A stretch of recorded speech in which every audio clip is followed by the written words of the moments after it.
The hustle and bustle of the newsroom clawed at Julie Eisley's fraying nerves as she shifted uncomfortably in the hard, wooden desk chair. Her back ached, and she found herself checking the wall-mounted clock, eagerly anticipating her 12:30 lunch break.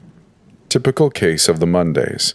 She despised this most recent assignment, a puff piece on the mayor's Christmas tree lighting ceremony. How exciting. She was plugging away on her typewriter when she felt a presence looming over her. Glancing up, she caught editor Kenneth Burke standing over her, a grim line etched onto his lips. "Come with me to the office," he said it more conspicuously than she would have liked. She rose, crossed the brown carpet, passing rows of wooden desks where reporters hammered away at their typewriters. When they arrived at Burke's office, Julie was sure she was about to get fired, or at the very least, reprimanded for some perceived slight. She had no idea why, but she knew the look. A quiet execution. Maybe the Christmas puff piece was too dry for his taste, even though he was the one that had assigned it to her. Maybe he finally decided the newsroom didn't need a girl with opinions. Burke shut the door behind them. "Julie, I'm going to cut to the chase." Julie sunk into one of the plush armchairs opposite Burke's desk. Her chest tightened. Now he was going to lay it on her. Give her the pink slip right now and kick her in the ass on the way out the door. "I just got a call from Henry's wife. He was just in a nasty car accident earlier. Apparently he rear-ended someone. She said he's banged up so bad he's in a coma." "Oh my God," Julie cried. Her hand flew to her mouth, eyes expanding like yeast in a rising loaf of bread. "Is he going to be okay?" I don't know." "Don't know? What does that mean?" Burke paced the room, arms crossed, chewing it over. Finally he said, "It means that even if he survives, he's likely to have cognitive impairment." Julie heard her breath catch. "Cognitive impairment? You don't mean..." She dropped her voice to a whimper. "Retardation. Do you?" Burke bit his lip and nodded. Julie let out a short, stifled cry. "Oh, damn. Poor Henry." She took a moment to compose herself, then asked, "What hospital is he at?" I can't remember, but I can find out." "Why?" "I want to send flowers." "Sure. I'm sure Melissa will be touched by it." "Thanks," Julie said, wiping her eye to salvage her mascara. She looked up at Burke. "So is that why you called me in here? Why not tell everyone in a meeting or something?" Burke exhaled through his nose, moved behind his desk, and opened a drawer. He pulled out a thin manila folder. "Because, now that he's out of commission, I need someone to cover his beat tonight. School board meeting, City Hall, 7 o'clock. Forget your Christmas story." Julie blinked. You want me to cover the school board?" "Relax. It's nothing. Routine budget updates, policy crap, the usual parade of PTA types complaining about anything and everything." He sat down, uncapped a fountain pen, and began scrawling something on the folder. "Just sit in, jot some notes, file a clean 500 words, and have yourself a nice holiday. It's women's work anyway. Parents, kids, community enrichment, fluff. Your lane." Julie's shoulders tensed. "Are you sure?" "Am I sure? Well, to be honest with you, I'd give this to anyone else if I could, but every other staff writer I got is crammed up the wazoo with work. So that leaves me with you. Just cover the busybodies, nothing to it." He handed her the folder with assignment outlines. She stared at it. It wasn't even thick enough to hold interest. "Just write it," Burke said. "It's nothing." Julie skimmed through the meager file. "All right, no big deal." Burke smiled and said, "Thanks." She rose from her seat and filled out the office. As she exited, she heard Burke shout her name. She turned, seeing his head pop out of the doorway. "I just remembered that hospital for you." As it turned out, Town Hall smelled like floor wax and old coffee. Julie sat in the back row of the chamber, notebook in her lap. Suit jacket draped over the back of the stiff metal chair, exposing the white polka dots on her matching blue blouse. The radiator clanked somewhere in the corner, pretending to work, but in reality only offered the illusion of warmth. Good thing she'd worn stockings tonight. Her legs would be frozen solid otherwise. That, coupled with her knee-high leather boots, made an uncomfortable room a tad more bearable. Julie glanced up to the front. 7 men sat at the dais, all graying and tired-looking, like they'd been poured into their seats at birth and had never bothered to move. One woman, a mousy, silent, undoubtedly snooty busybody, took notes with robotic precision. Probably a PTA president, just like Burke had warned her about. The room was half full, mostly teachers, a few parents, maybe a down-on-his-luck guy who might have just needed a place to warm up. Good luck doing that in this igloo. Julie pulled the hem of her skirt down, clicked her pen, and waited for the boredom to begin. To their credit, they didn't disappoint.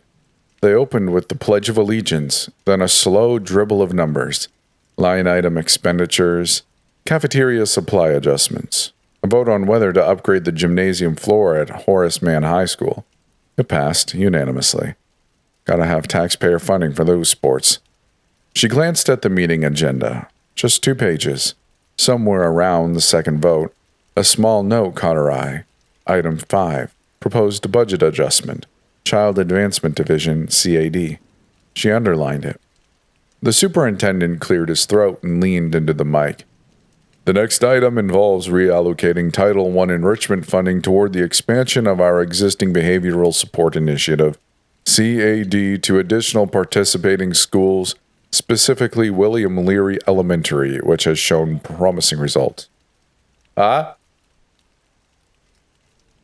Another board member, a portly man with thick glasses, spoke up. Just to clarify, CAD is early intervention, yes? The superintendent nodded. Yes, data-driven, focused on optimizing behavioral outcomes for challenged students.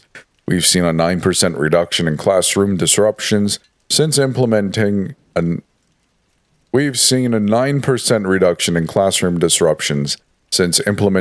in other school districts. Julie's eyes were literally glazing over as she sat through the most boring hour of her life. As the next item rolled in, a teacher in the row ahead of her whispered to the woman beside her.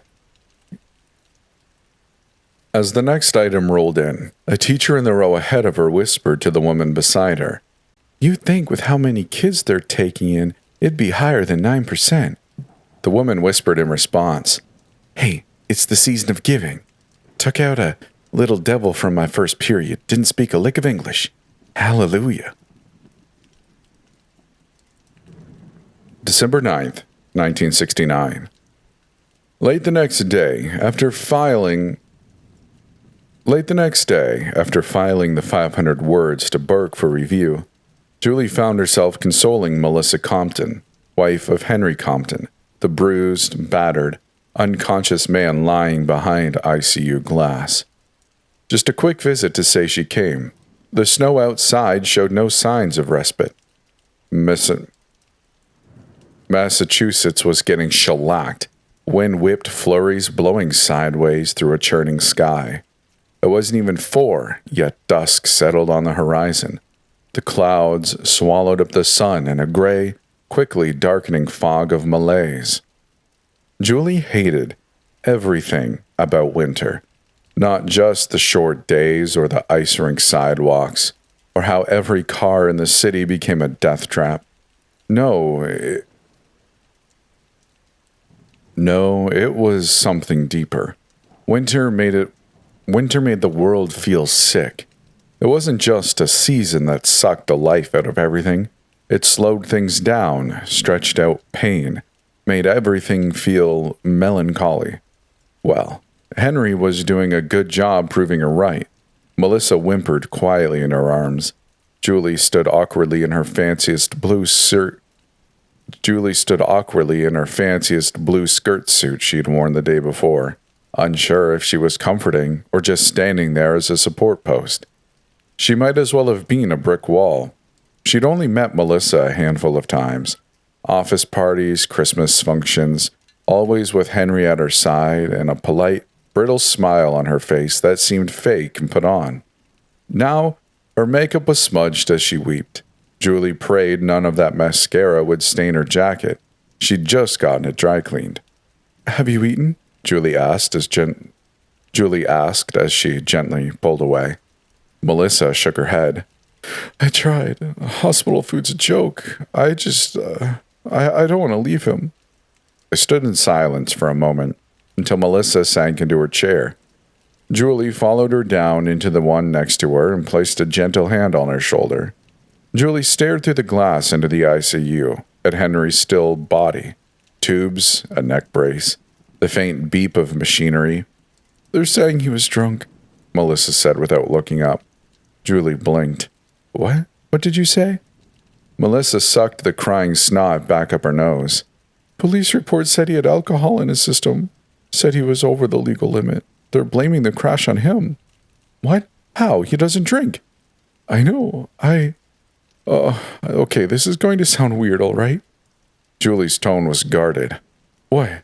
What is it? So, I got called down to the scene. After the accident? Right. The police called me and I rushed down. It wasn't even 5 minutes from our house, and when I got there, the ambulance was still there. Okay. And they said he smelled like liquor, but the police, they never let me see him. They just whisked him away, and one of the cops, a real douchebag, got my face and asked if my husband usually drove drunk. I was flabbergasted. I mean, no, of course not. I told him that. And he said that if he hadn't slammed on his brakes, he could have killed someone. But that's the other weird thing. What? There weren't any skid marks on the pavement, and the entire front of our car was completely mangled. I don't think he used the brakes. Maybe he wasn't paying attention. No, he was. He was always a super safe driver. But the officer that talked to me, that dirty, corrupt pig, I mean, he really got under my skin, Julie. He told me he found alcohol bottles in Henry's passenger seat. Julie sat up straight. That's impossible. Melissa's eyes finally met hers. I know. He wouldn't even take cough syrup, Julie. I'd have to buy non-alcoholic mouthwash just to avoid a lecture. You know us. We're good Catholics. Always have been. Yeah, I know, Julie said. After a brief rumination, she asked, Did anyone at the scene show you the alcohol he was supposedly drinking? No. Julie sat with that a while, then turned and asked, What was Henry working on? The school board thing. He was acting all weird about it. How? He was up all night, every night. He had papers spread across the whole kitchen table. Something about Leary Elementary. Julie felt her stomach turn, a cold pressure forming behind her eyes. Leary? Yeah, why? What about it? Melissa asked. My niece goes there. Good school, I hear, Melissa said, her tone vacant, almost desiccated. Yeah, I guess so. What are the doctors saying? About Henry? Yeah, what's his prognosis? He might come out of it, but there might be permanent brain damage. They just don't know yet. She trailed off. Her eyes puddled, but no tears fell. I'm so sorry, Julie said. Melissa composed herself and said, Thanks. Julie let the silence hang, then, after an appropriate amount of time, asked, What about Leary was Henry working on? Melissa shrugged, looking exhausted. I don't know, or care, really. He didn't show you? Show me what? What he was covering. No? Why? Oh, well. Julie gave a nonchalant wave of the hand. Ken asked me to cover his story last night, so I did. At the school board meeting? Melissa asked. Julie nodded meekly. Yeah? Melissa scoffed. Big story. The insult hurt, and this must have shown in Julie's expression. I'm sorry, Melissa said. It's okay, but now I'm curious. Something they said last night kind of made me pause. Oh? What? Did Henry ever mention anything about something called CAD? CAD? Her eyes searched the air, then refocused on Julie. No, no, I don't think so. He never involved me in his work. Why? What is it? Julie shrugged. Stands for Child Advancement Division, some kind of behavioral program for kids. Hmm.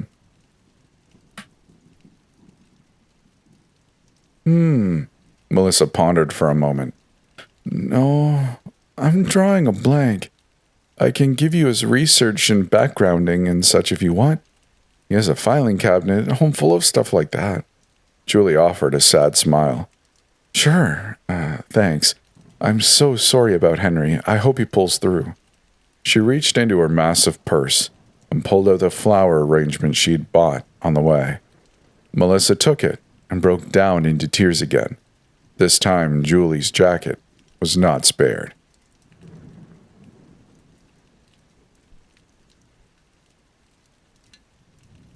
Julie sat at her kitchen table later that night and stayed there until the early morning hours. The snow outside was undeterred by the ungodly hour. Luckily, Burke had let her take an early holiday because the city was bound to be gridlocked. Good time to stay home. Henry's folder was spread out in front of her like a crime scene.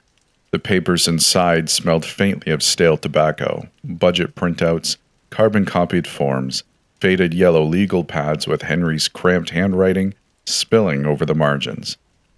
She lit a cigarette, watching the end flare in the dim light, then turned to the top document, a 2-page memo on Child Advancement Division, Budget Allocation Procedure, Q4 Addendum, Confidential, Internal Distribution Only.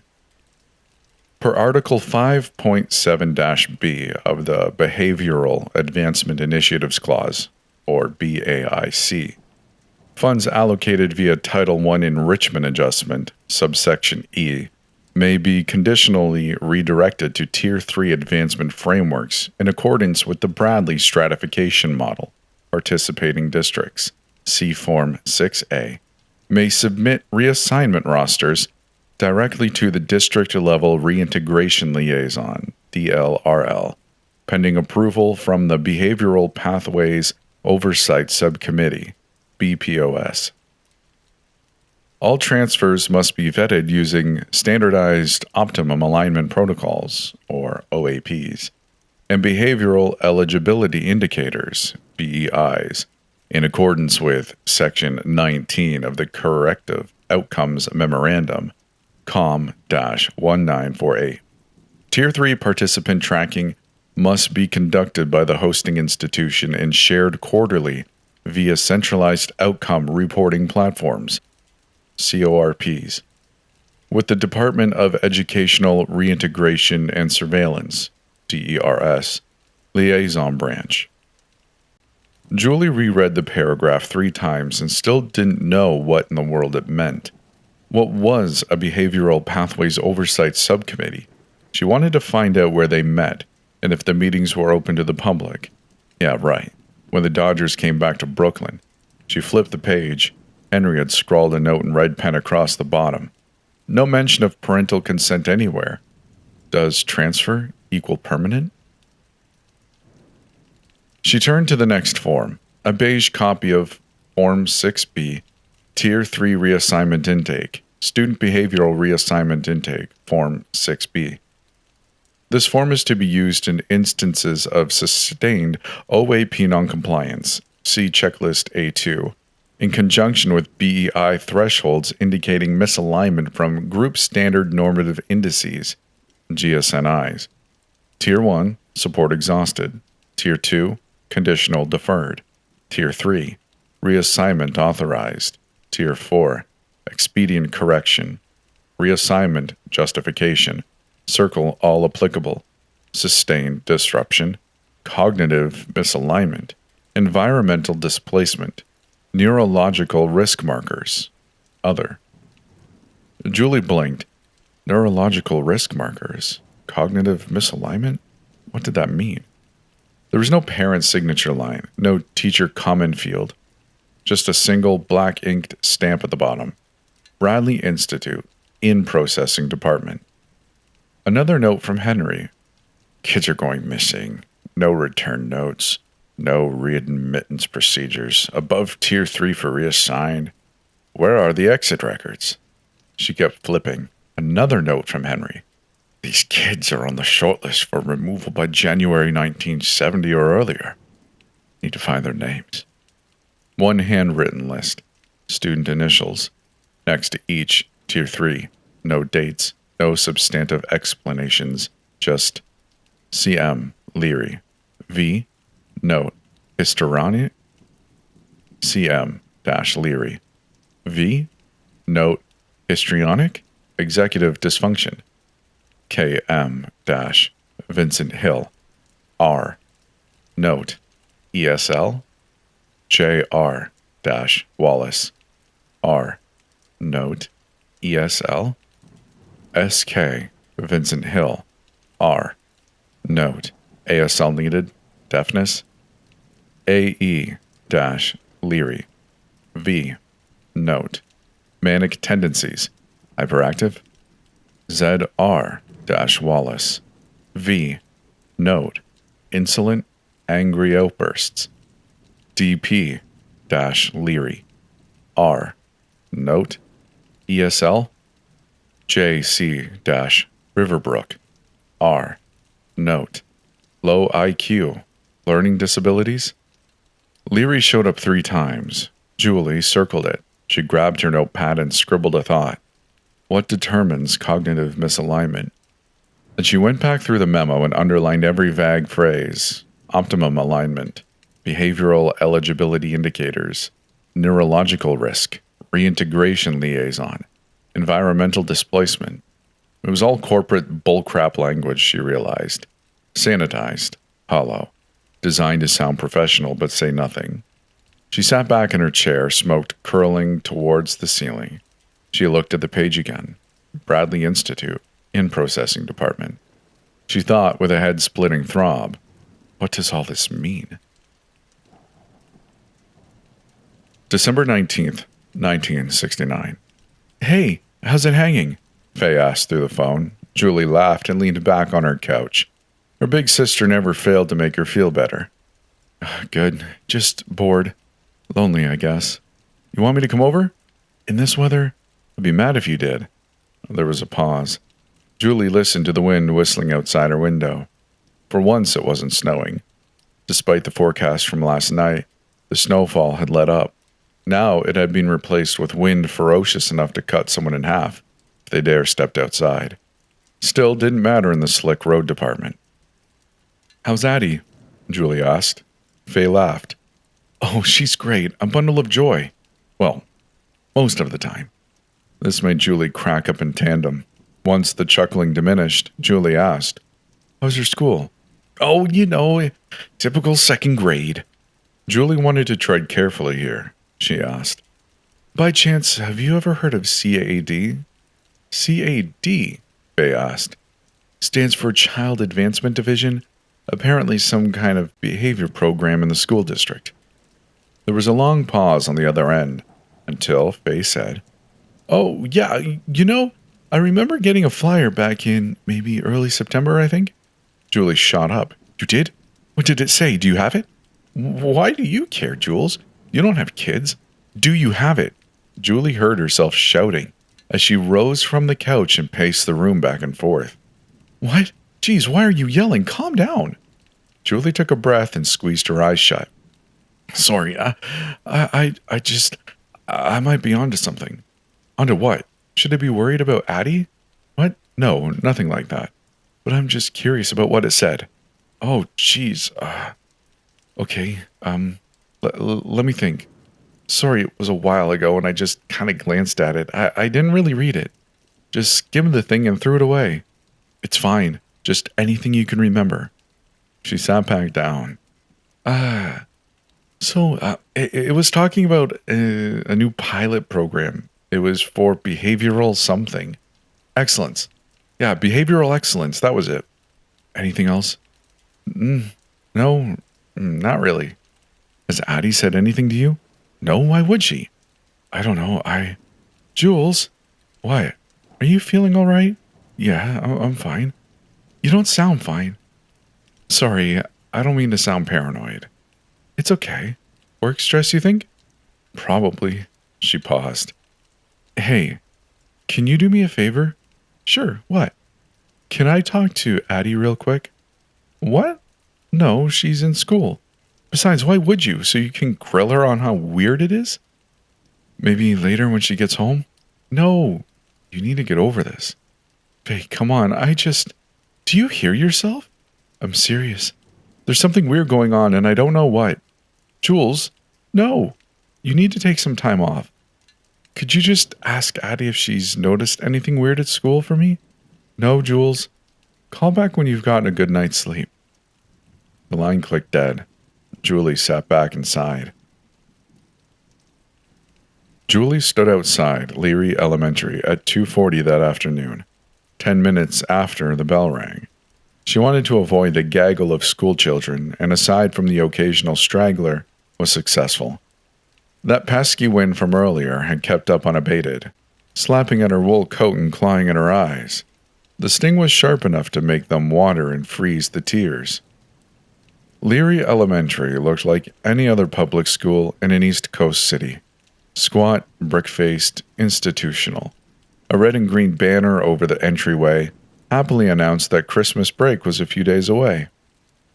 Slipping through the front door, she was bombarded with a wave of warmth.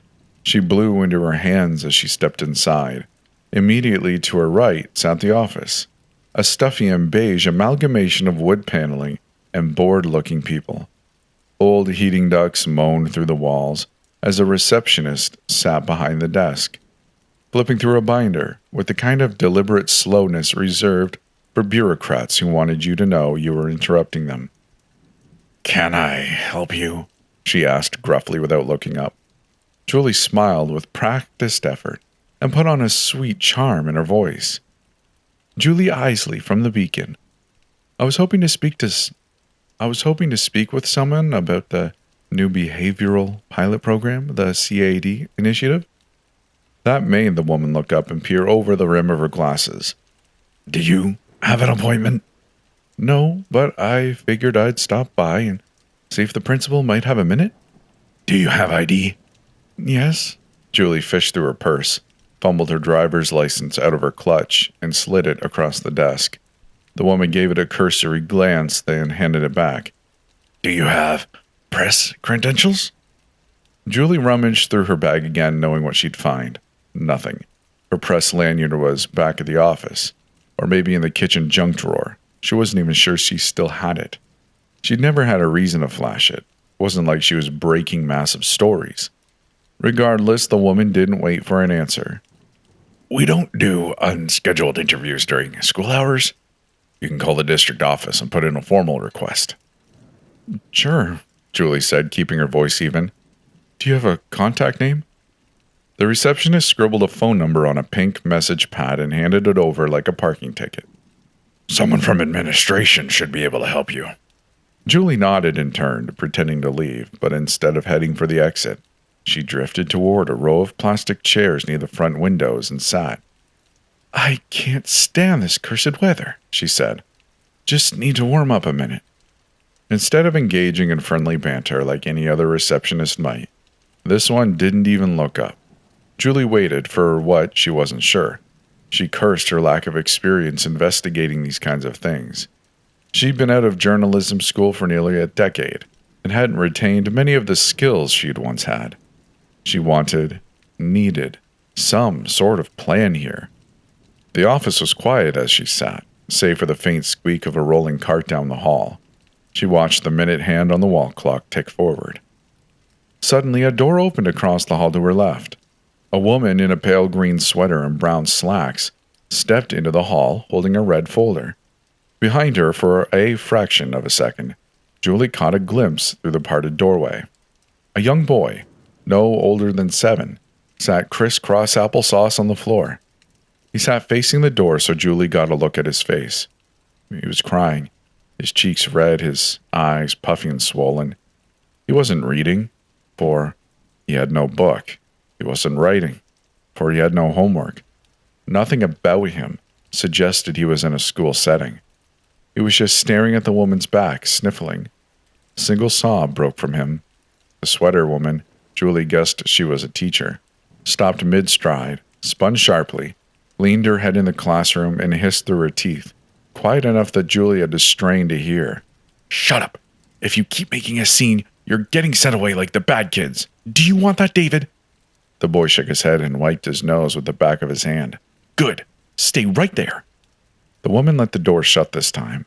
As she approached where Julie was sitting, she flashed a toothy smile and said, "Hello." The cheer and the tone chilled Julie to the core. The personality switch was so abrupt it was unnerving. Not trusting herself to speak at that moment, Julie just nodded as the woman walked past and disappeared around a corner. The receptionist's voice cut through the silence. "Are you still waiting for something?" Julie stood, smoothing her coat. "No, sorry. Thanks for your help." She stepped outside into the wind, lit a cigarette, and walked briskly uptown. A few blocks removed from Leary, Julie stopped at a payphone and slid a nickel into the coin slot. Picking up the receiver, she called Henry's hospital room. "Hello?" Melissa asked, picking up on the second ring. "Hey, it's Julie. I just wanted to say thanks for Henry's research. Also, I hate to bother you again, but do you, by chance, know where Henry's car ended up?" "Why?" "I just wanted to see it. Maybe there's something left inside. I don't know." "They said it was totaled. The police said it wasn't worth recovering." "Did they write it off to insurance?" "No, they said it was still under some kind of review. But that was a few days ago. I think it's at the impound off Varnum Street." "Why?"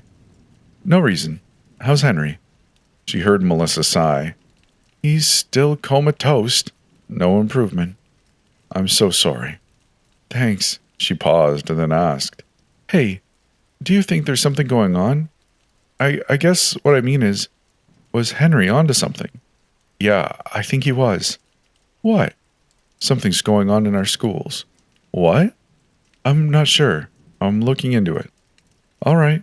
Just keep your head. Don't do anything stupid." "Okay. Thanks, Melissa." Julie hung up not long after going on the thoughts and prayers merry-go-round. After walking another few blocks, Julie finally reached her car. Parking in this city was a bitch, and pulled out onto the road. The afternoon sun was already sinking behind the skyscrapers, casting long, dark shadows across the street and sidewalks. By 3:30, Julie had arrived at the junkyard. What a job finding it. She drove around aimlessly in circles for half an hour before spotting it behind a row of half-vacant warehouses. Varnum rested on the industrial edge of town, the premier hang of gangbangers and drug dealers. The junkyard's perimeter was marked by chain-link fencing and a single sliding gate, rust-stained and slightly ajar. A wood-planked sign nailed to the front read, "City Storage and Recovery" in flaking paint. Julie parked across the street by a graffiti-sprayed dumpster and took a breath before stepping out. The wind hadn't let up. If anything, it had sharpened its edge.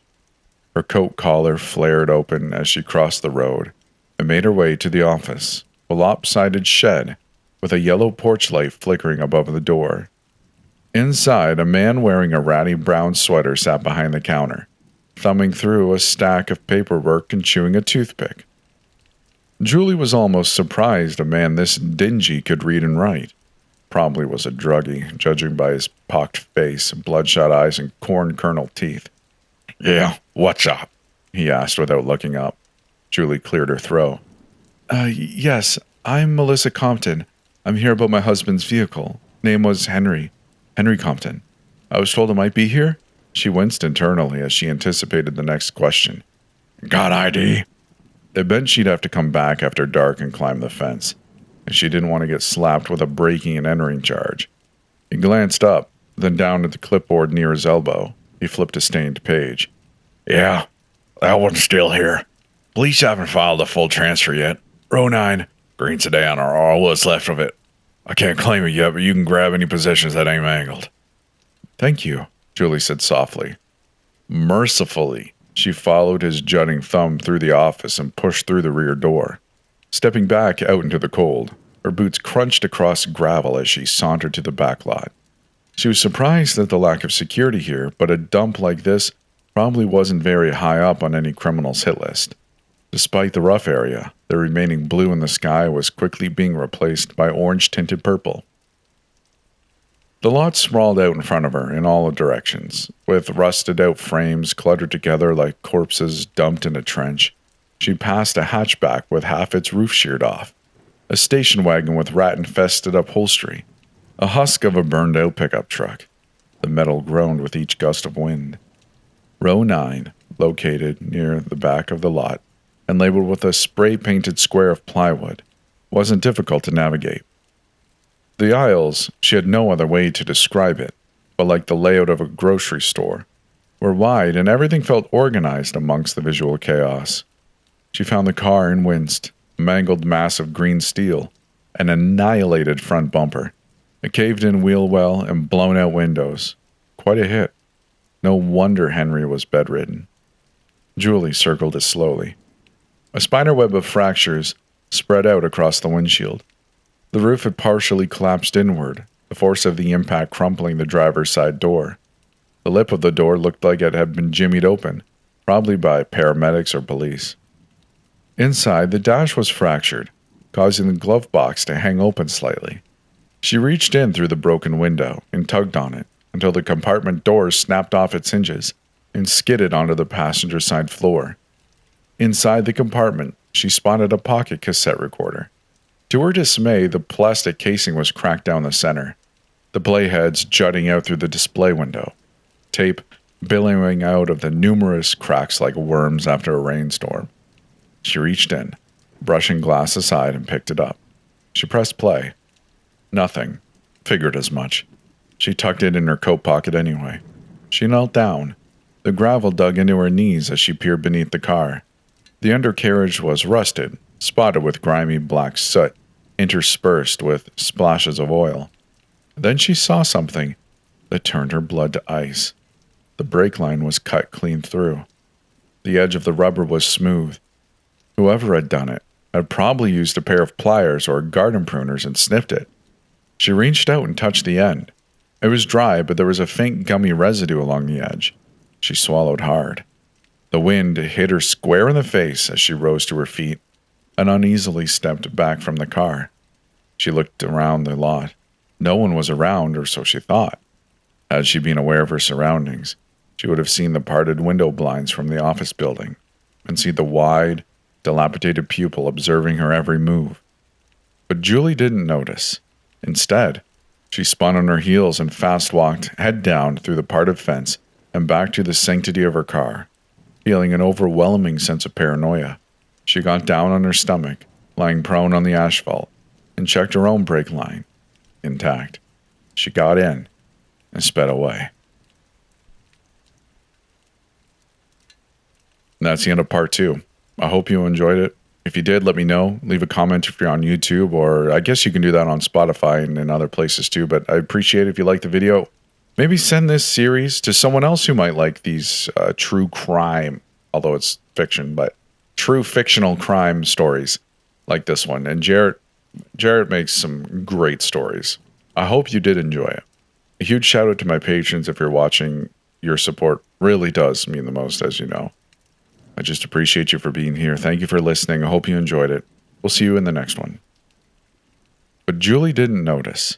Instead, she spun on her heels and fast-walked head down through the parted fence and back to the sanctity of her car, feeling an overwhelming sense of paranoia. She got down on her stomach, lying prone on the asphalt, and checked her own brake line. Intact. She got in and sped away. Julie cursed under her breath as she slipped the pen into the left cassette spool and turned. The shiny ball of black tape rolled back ever so slowly. This was going to take forever, and there wasn't any guarantee that the tape would even play. Still, she pressed on, turn after turn as the tedious work tempered her nerves. Finally, after 10 minutes, she got all of the tape respooled in the shell. She strolled over to her own portable cassette recorder that she never used since she wasn't a legit, big-time reporter, and pressed play. To her delight, the tape started playing. She sat down and listened. "You're not recording me, right?" "No, this is strictly off the books." "Good. All right, let's start with your name and where you work. Okay, my name is Michael Baker, and I am a mathematics teacher at Vincent Hill Middle School, 6 years in the classroom. And why did you agree to speak with me? When my tenure was revoked for questioning CAD to my administrative team. CAD would be the Child Advancement Division? Yes, that's correct. What is CAD exactly? I'm not sure. I don't know exactly, but from what I do know, it's bad. Bad enough I opted my classroom out of it. Opted out? How does one do that? I told my principal that I refused to take part in an initiative that supports the removal of poor and mentally challenged children. How did they take that? Michael scoffed. How do you think? They threatened me, my family, but couldn't fire me, so they did the next best thing. Revoked your tenure. Bingo. And my union dropped me like a hot potato. So, can I ask you what CAD changed? What procedures were you expected to follow in your classroom? A classroom that enforced CAD, I mean. So, let's say you're a student in my class. All right. Let's say you can't speak English. Okay. So now, as a teacher, I can recommend you to CAD to be reassigned based on the fact you can't speak the native language. So, are you supposed to point out these kids? Yeah. You see, CAD is a unit of, quote, trained professionals that show up and conduct audits. I only lost one student to CAD. I asked about it when he never showed up to class again, but there's no reentry forms, no calls to parents. They're just pulled. Pulled by who? Some liaison or doctor or something. They don't use district channels because that would leave a paper trail. They show up, take the kid, leave nothing. No debrief, no transfer record, just a file that goes missing next week. You ever see one of the forms?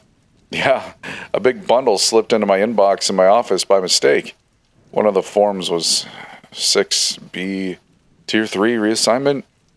It said the kid had environmental displacement and cognitive misalignment, whatever that means. That's not a real diagnosis. No kidding. And at the bottom was a Bradley Institute stamp. Under that was in processing department with an address in Maryland, around the D.C. area. That's not even local. That's federal. So CAD is a federal program?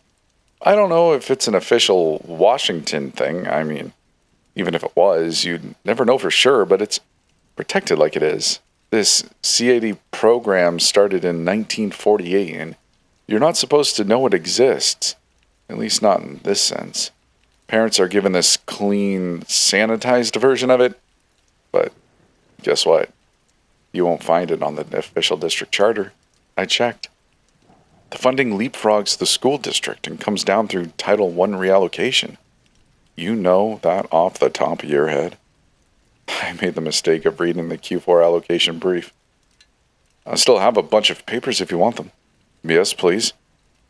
There was some rustling on the tape as papers were handed from Michael to Henry. That pile you're holding there was enough to scare me off. It referenced something called the Bradley stratification model. It said schools could reroute funds if a student's behavioral standards fell below district thresholds. But we both know it's not the district dictating anything. What do these thresholds entail exactly? Well, from what I gather, means if a kid's too poor, too slow, too behind, grade level, or shows some kind of physical or mental impairment, they get flagged for Tier 3 reassignment. Once they leave the school premises, they automatically become Tier 4 and then they vanish. Vanish. Do you see them again? No, never. It's like these kids vanish off the face of the earth. What about the parents? What you're laying out is government-sanctioned kidnapping. Surely they'll go to the police and file charges. Baker paused, cleared his throat, then whispered. I thought that too.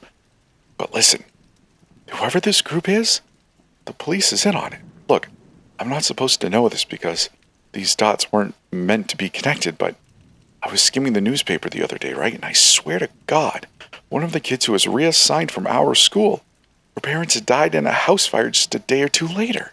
Get out. I swear to God, these people, whoever they are, they're organized, well-funded, and not about to divulge anything out of the goodness of their hearts. They made that fire look like an accident. I mean, hell, they had the fire marshal paid off. Told the paper it was a faulty electrical wiring that caused the fire. Now let me ask you something. Have you ever heard of a fire that started in a 3-year-old house from faulty wires? No, me neither. There was a long, solemn, uncomfortable silence between the two men. Then Henry broke it by asking, With these forms, you said there's no parental consent? Well, hold on a second. See, there's 2 different programs, but they're lumped together. 2 different programs. What do you mean? Check that form I handed you. See down by the initials? Yeah. Those are the initials of students set for Tier 3. There's a V next to the initials for voluntary, and a R for reassignment. The distinction being what, exactly? Reassignment is the term used for kids that get forcibly taken out of the school. And what? Parents actually volunteer their children to get taken by some kind of strange program? No. See, that's something entirely separate. Any kid whose parents volunteer them get benefits from the program. They all come back after a short time. No kidnapping or house burning, but not the ones who are reassigned involuntarily. Those ones don't even get a checkbox or paper. What kind of benefits do the volunteer families get? Some come back smarter, some don't seem that changed. I don't know. Is there any distinction between the volunteer kids and the reassigned kids? You could say it's a kind of class stratification, a kind of class warfare, really. But all, and I do mean all, of the reassigned kids are either poor, don't speak the language, or are physically or mentally challenged, but usually all of the above. Volunteer kids? They're all middle class, clean clothes, tons of friends. What is the purpose of CAD? Baker laughed sarcastically. Behavior correction? No, really. Like I said, no idea. You ever try to stop one of these reassignments? Once. Kid was fine. Little hyper. Maybe didn't speak great English, but really good at math. A smart boy. Loved teaching him. The next day, a white van pulled up out back. They told me he had a neurological risk profile incompatible with normative optimization. I didn't, and still don't know what that meant. And the van. Watched from out the window, and it was gone in under a minute. Kid wasn't even allowed to pack his things. He was just shoved in the back of the van by a bunch of white lab coats. You ever hear what happens after? No, never saw him again. Besides, you don't ask about Tier 3. Teachers who ask questions get flagged as intervention resistant. That's a term too, by the way. I saw it on a quarterly review. Who oversees it? BPOS. Behavioral Pathways Oversight. It's a subcommittee. But they route everything through the district reintegration liaison and report upward to DERS. That's Department of Educational Reintegration and Surveillance. They hold quarterly reviews through CORPs, centralized outcome reporting platforms, but no one's ever been in front of one for discipline reasons. Probably because it doesn't exist. You still get kids in your class flagged for CAD? I requested immediate removal from CAD. I don't want to be involved. I don't want to know. I'm trying to save my own skin here. I have a family and I don't want them anywhere near this. So you send them away. What? No. I'm planning on moving, but your students, I mean. Oh, right. No. I don't send them anywhere except to my colleagues across the hall. They disappear on their own. Have you had any students that were volunteered by their parents for CAD? Yeah, only one. Any difference? Any change? Yeah, this girl had a hard time with math in my class. Multiplication tables were tricky for her. Fractions were impossible for her to get right. And then she came back and guess what? What? She's doing advanced calculus. Solving improper integrals at 9-year-olds. When she couldn't even handle fractions days before. I had trouble with those kinds of integrals during my graduate program. How do you explain that? I don't know, Michael. I don't know. But get this. Some of my colleagues say that the volunteer kids come back worse. So I guess it just depends, but still I have no idea what CAD actually does to the kids. There was a rustling on the tape. Suddenly, "Hey, what's that?" Baker's voice. "Nothing." Hey, is that a wire under your shirt? Are you recording me, you son of a bitch?"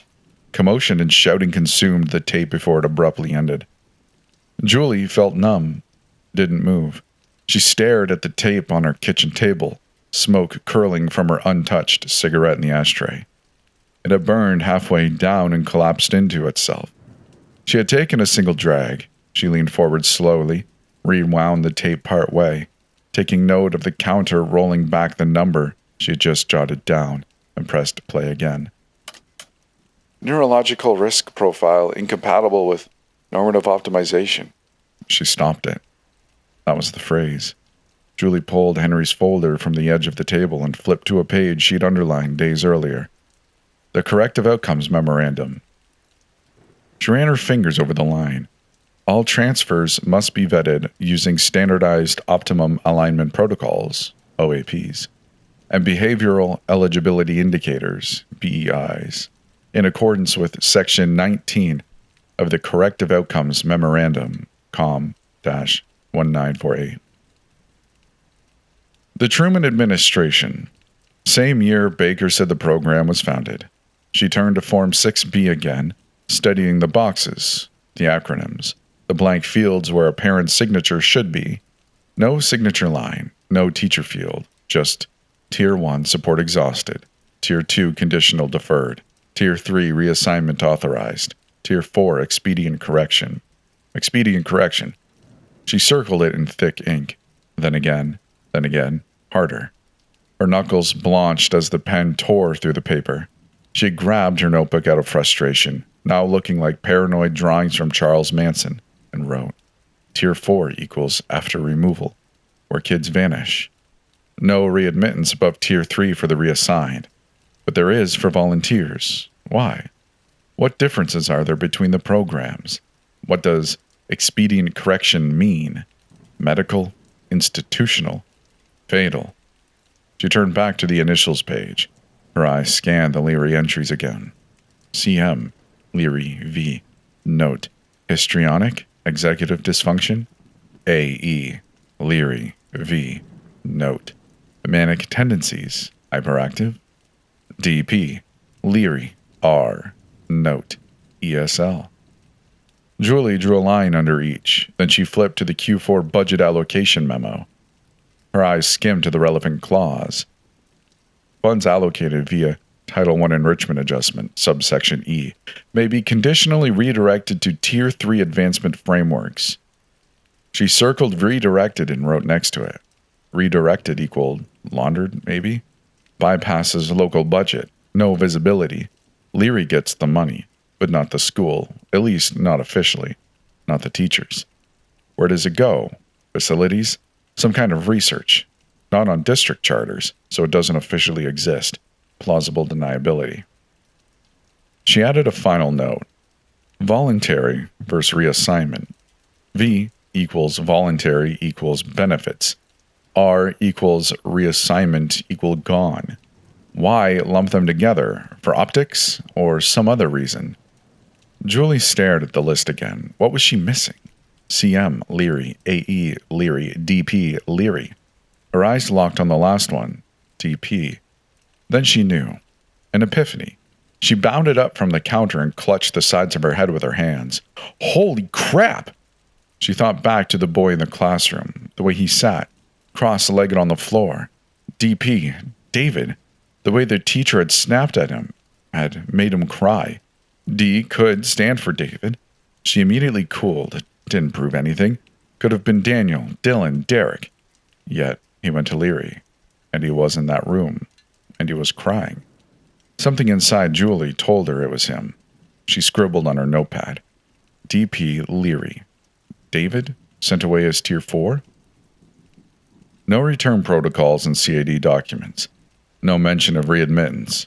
She flipped through Henry's notes again, looked for any mention of Tier 4 returnees. Nothing. No protocol, no paperwork, just reassignments. So what was David doing back? Because DP was listed as reassigned, not volunteered.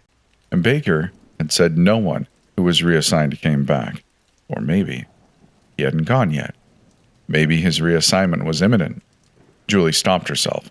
Maybe DP wasn't even David and she was spiraling over the wrong child. But she didn't think so. Julie underlined the boy's initials again. She didn't know for sure, but she had a name and a face. By the time Julie slipped under her covers, she'd been going non-stop all day and desperately needed sleep. The exhaustion settled into her bones the moment her head hit the pillow. The apartment was quiet. Outside, snow fell in thick, windless layers. She didn't know how long she'd been asleep before the knock came. It wasn't loud, just 3 soft taps. Julie was slowly lulled from her dream. Her eyes opened slowly, adjusting to the dark. She blinked up at the ceiling, heart already ticking faster. Another knock, then nothing. She sat up, covers rustling. The clock on her nightstand read 11:53. Her anxiety ratcheted up a notch as she examined the darkened corners of her bedroom. For a moment she simply listened, ears straining. She was rewarded with nothing but the distant echo of a plow scraping through snow outside. Against her better judgment, she got up, her bare feet shocked as they made contact with the frigid wood floor. She pulled her robe snug around her body as she stepped carefully out into the hallway, her hand trailing along the wall for guidance. A pitch-black hallway stretched onwards to infinity, the kind of dark that gobbled up light and swallowed it. Her fingers found the living room doorway. She pushed through the threshold. The front door came into view at the end of the room then, glowing faintly from the hall light beyond it. But something was wrong. Her gut nodded as her anxiety gave way to true, unabashed fear. There were 2 dark shapes blocking the thin line of light that should have shone under the door. Someone was standing right outside her apartment. Julie froze. Her breath caught in her throat. She didn't move, just watched the silhouette, not moving, not shifting weight, just waiting. Another knock, closer now, like whoever it was had leaned in. Julie backed up, retreating into the deeper shadows of the living room. She waited, 30 seconds, a minute. Then the muffled sound of movement, a scuff. The shadow shifted, footsteps retreated down the hall, soft, measured, then gone. The living room clock struck midnight. Julie stood still for another 5 minutes before creeping toward the door, every floorboard threatening to give her away. She peered through the peephole. Empty hallway. Just a long strip of carpet and buzzing wall sconces. Her foot brushed something. She looked down. A small, square envelope was lying on her welcome rug. No markings, no name. Her fingers trembled as she opened it in the moonlight, pouring in from the window. A cliché she'd read in plenty of horror fiction before. But this, damn her, this was terrifying. It was about to get much, much worse. December 11th, 1969. Faye felt as if she'd stepped through the looking glass and wound up chatting with the Mad Hatter. She spoke in a calming, reassuring tone, trying desperately to alleviate the hysterical blather coming from Julie.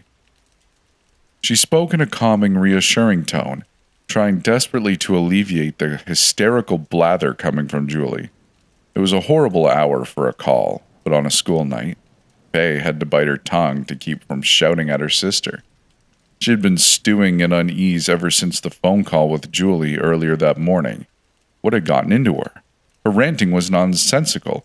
Her paranoia had bothered Faye, but now it was something entirely different, about being woken up by a knock at the door and then getting an envelope pushed under the frame, and then she saw something. But what?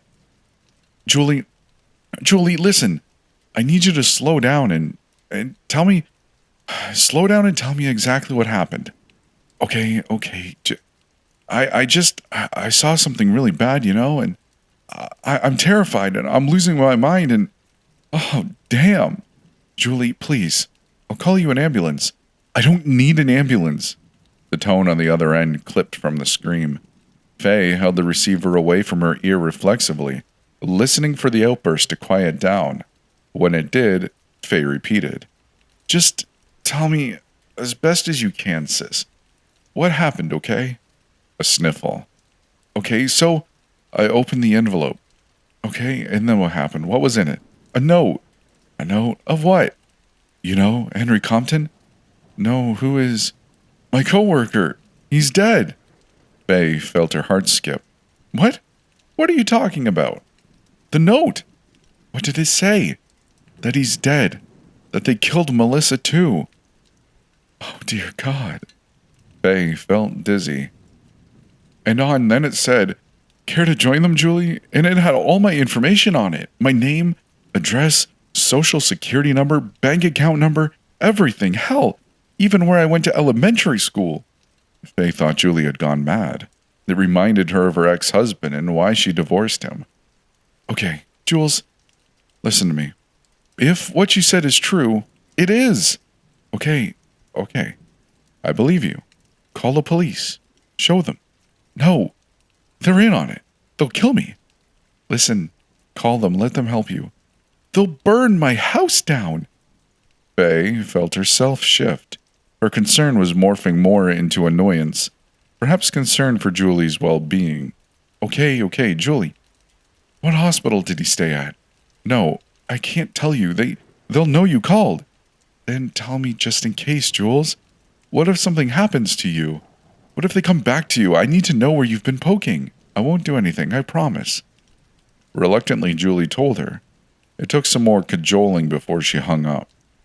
After the connection broke, Faye rose and referenced her phone book she kept in one of her kitchen drawers and found the number of the hospital. She dialed. After a receptionist answered, Faye asked, Yes, hi, I'm a friend of Henry Compton. Can I be connected to his room, please? Some paper rustling, then the woman came back on the line. I'm sorry. Henry Compton was transferred out less than 24 hours ago. But he was alive? The receptionist laughed. Oh, yes. In a coma, but stable. We don't transfer deceased patients. Thank you. Faye set the receiver back down in the cradle inside. Julie was going off the deep end, and there was nothing she could do about it. Julie hadn't slept much, dozed off and on, but she'd tried to keep watch outside. The curtains were drawn, but she kept peeking through them, barely grasping the edge with one trembling finger. She watched the snow pile up in silent, powdery layers on the windowsill. She stumbled over to the couch and sat down with her knees hugging her chest. The envelope lay on the coffee table in front of her, untouched since she first read it. She couldn't bring herself to look at it again, but it kept playing over and over in her mind.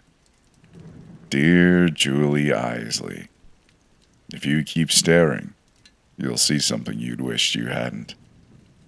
Henry Compton is expired, as is his wife, Melissa Compton. This is a very dangerous road you are traversing, Miss Eisley. Proceed with caution. You don't know who we are, but we know everything concerning you. You take your coffee black, 2 cups by 9 a.m. You double-check your front door lock before heading to bed each night. You've begun to keep a steak knife beneath your pillow. It's dull. Replace it. You squint in low light. Consider glasses or contact lenses. You have a cracked molar you haven't told your dentist about. Your favorite blouse is the navy blue one with the white polka dots. You've worn it twice this week. You bite your thumbnail when typing. Right more than left. Stop it. It's a nervous tic. You sleep on your back to avoid neck pain. You complain to your coworkers about it. You buried a turtle behind the elm tree at 27 Oakwood Lane when you were 7. You never swim because you have a lifelong fear of drowning. You cried when your first grade teacher, Mrs. Talbot, switched classes. Your bank account ends in 8812. Your social security number ends in 2221. Your blood type is O negative. You haven't asked the right questions yet. She hadn't turned off the lights in the kitchen or the bathroom. She kept them all on, as if illumination might help keep death at bay. Every 5 or so minutes, or every time she heard a noise, she stood and tiptoed to the door, peering through the peephole. The hallway beyond was unchanged. Brown carpet, dead silence. The overhead sconces buzzed like insects. She locked the door, then unlocked it, then locked it again. She'd pulled the chain taut, tested it, unhooked it, then tested it again, just to make sure it would hold in case of a home invasion. Paranoia felt like an inescapable dread, like knowing the monster was under the bed, but you were sedated and couldn't do anything but watch it crawl out and smile at you.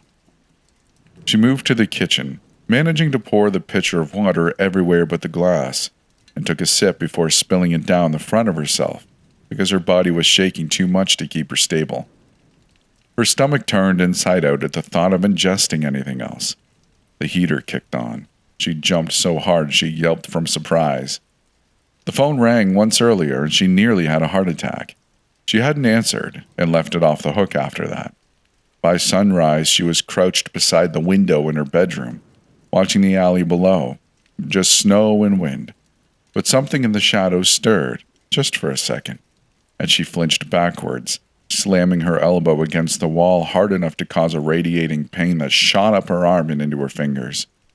She cursed and rose to her feet. Strolling back into the living room, her typewriter sat unmoved, unused, worried that someone would break in and bash her head in while she slept. She heaved it up to place it back in the case and hide it, and dropped it anyway. The cast iron clanged against the floor, dinged once, then clattered to a stop. Julie's hand flew to her mouth, her eyes widening as she stared down at the table. Dear Julie Eisley, if you keep staring, you'll see something you shouldn't. If you think you're scared now, just wait. No, it was impossible. Another sheet, more letters. But these weren't polished letters, these were practice letters, slipped under her typewriter. The meaning was unmistakable. Julie gagged, retched, stumbled to the kitchen sink. She made it just in time to expel a deluge of clear, watery vomit down the garbage disposal. Practice notes. Whoever had written her the note had broken into her apartment, used her own typewriter, and written just feet away from where she slept. She didn't cry. She wasn't a crier. Now, she bawled. Julie sat in her car across the street from Leary Elementary, engine idling low, windows fogging faintly in the cold. She'd slept in her car in a public pay lot, safer than her apartment, she figured. At least she could get away in a split second if needed.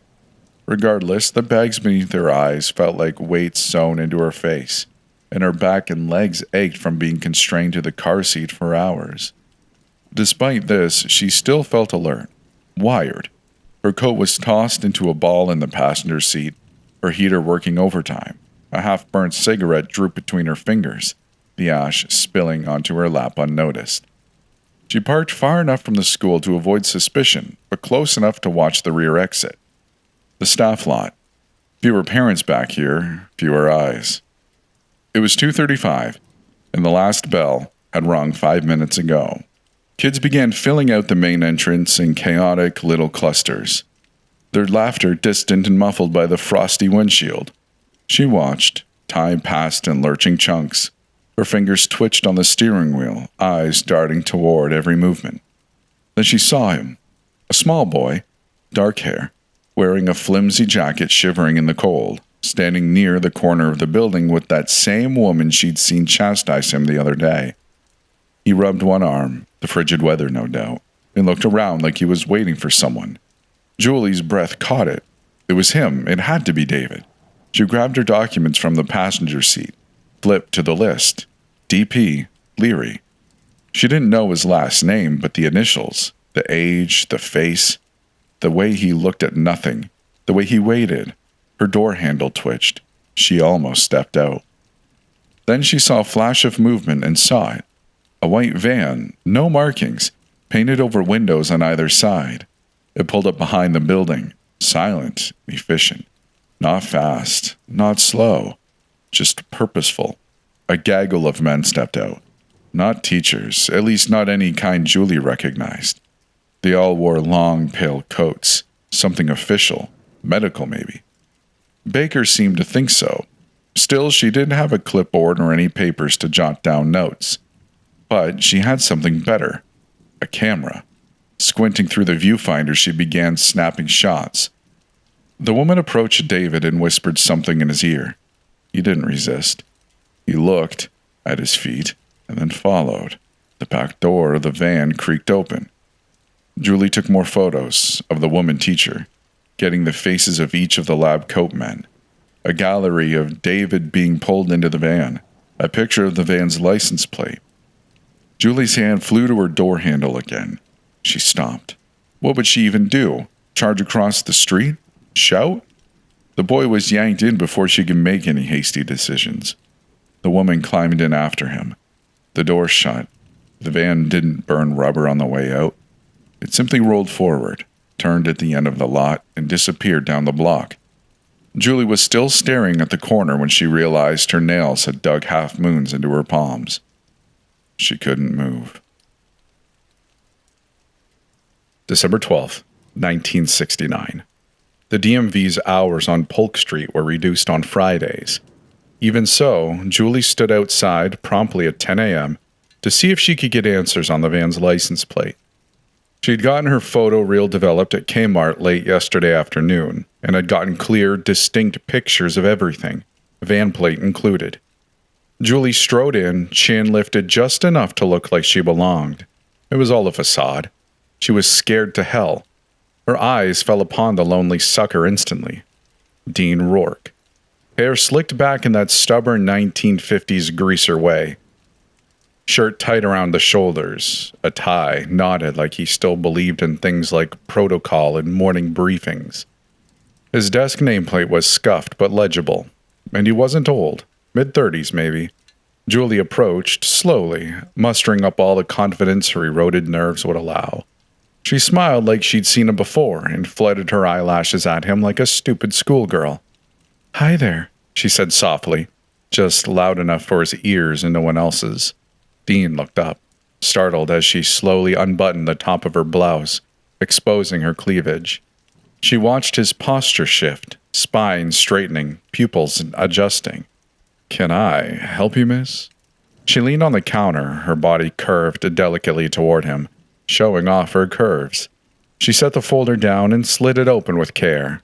A photograph lay inside, black and white, a license plate, blown up to 5x7. "I really hope so." She licked her lips and flashed him a devilish stare.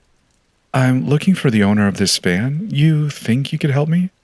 Dean squinted, then shifted his gaze to her. "And what's your business with it?"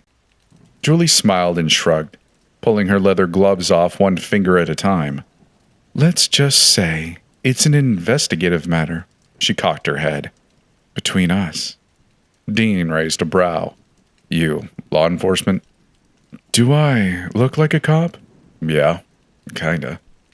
"Well, let me put you at ease. No, I'm not. Not exactly." She lowered her voice. "But if I'm right about this van's tied up with, well, let's just say I might be able to save a child's life." Dean's jaw tensed. "I'm not supposed to." "Do anything without proper forms?" "I know," Julie said, speaking in a velvety, sultry tone. She reached into her coat pocket and pulled out her old, expired press badge from college. Old, faded, but laminated. "Julie Eisley, the Beacon. Just looking for a lead. A thread." He stared at the badge, then at her lips. She saw it happen. She let it. "I know you're not supposed to give me the name," she said, tracing a finger along the folder's edge. "But if you were to do me a kindness, I'd owe you one." She popped out one of her cheeks, insinuating fellatio. Dean swallowed. "A name," she murmured. "A company. Anything." She offered a slow, private smile. "And, maybe a drink after, if you're feeling like showing a girl a good time." He blinked. She watched the shift, saw the gears stutter, grind, then click into place. He looked down, sighed, and opened a drawer. A thick binder, pages flipping. I don't know why I'm doing this, he muttered. Yes, you do, Julie said, brushing a lock of her hair behind her ear, giving him a hint of collarbone. You're a gentleman. That's rare these days. He stopped on a page. Not a city plate, he said. Not state either. Registered to, Bradley's Special Courier Services. Julie's stomach turned. She smiled through it. That, out of Massachusetts? Dean shook his head. Maryland, Montgomery County? Do you have an address? She asked, just barely above a whisper. Dean hesitated. She reached across the counter and caressed the hollow of his throat seductively, tracing her fingernail down his chest. I'm not asking for a full file, just a lead. I'm careful. I don't cause trouble, not unless it's fun. That made him blush. He scribbled something onto a DMV receipt pad, tore it off, and folded it in half. He passed it across the desk. She took it slowly, with her fingers grazing.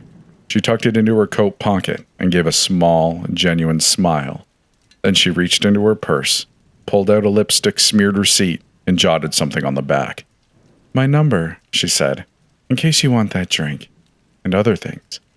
He looked down at the scrap of paper. It was a red XOXO, but no number. Hey, you said... Thanks, Dean, she purred, brushing the counter with her fingertips. You've been a real lifesaver. And then she was gone. Once outside, she dug into her pocket and opened the note Dean had scrawled for her. The address, Unit C, 1841, Halpine Sector, Montgomery County, Maryland.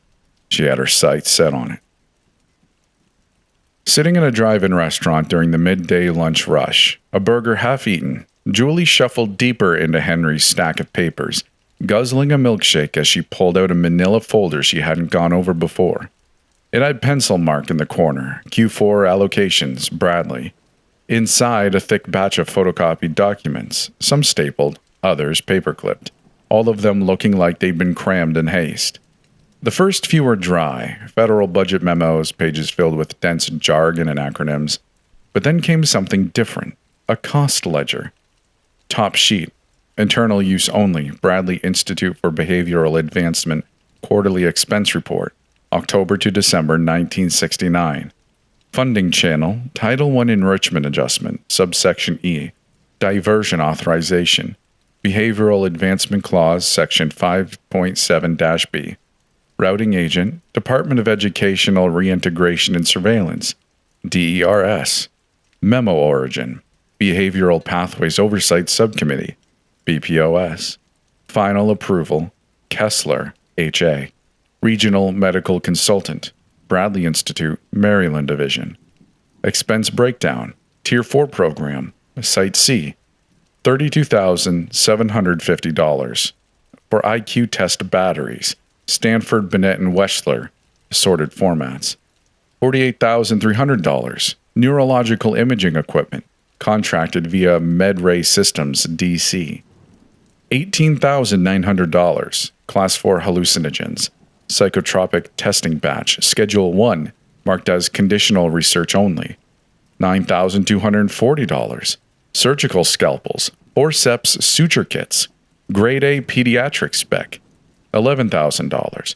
General anesthesia reserves, morphine, halothane, ketamine compound.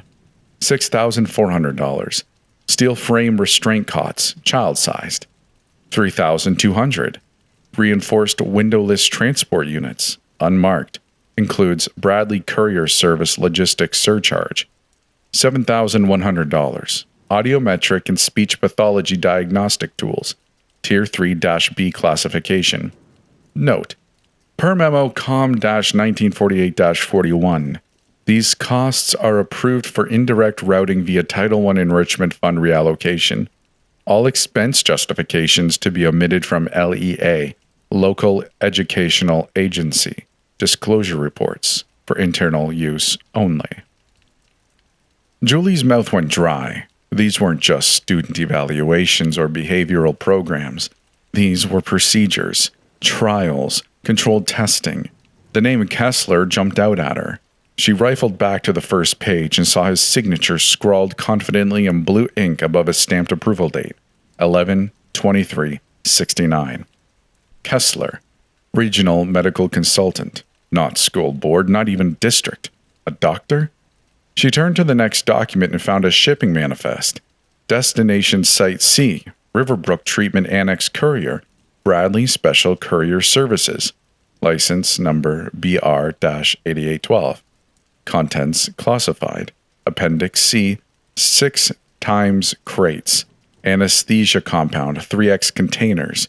Pediatric immobilization tools, 4 times cartons. Cognitive performance evaluation kits, 2 times cylinders. Laboratory gas, unlisted. The manifest was stamped received December 6th, 1969. She turned one final page. A memo to Kessler, marked confidential. Per Directive OAP-5D, IQ assessment must precede corrective implementation. Ensure Tier 3 subjects are isolated prior to stratification. Volunteers may be reintroduced, but reassignees must remain quarantined post-correction. No Tier 4 integration under any circumstance. Julie blinked. Stratification. Quarantine. Correction. She circled Kessler's name and scribbled next to it. Who is Kessler? Why would a medical consultant be rerouting education funding? Because Bradley is a medical institution. Obvious conclusion. She stared at the folder, then out the window, her mind already racing ahead to Maryland. Where could she go for safety? Home? Out of the question. The police department? No. What if Baker had said about that house fire was true? Who could she trust there? Then she knew. She turned right, heading for the Beacon's offices. Julie slammed the door shut in Burke's office, her face beet red, her breaths coming through in rough, ragged pants from the running. Her editor shot to his feet as she turned to face him. Julie?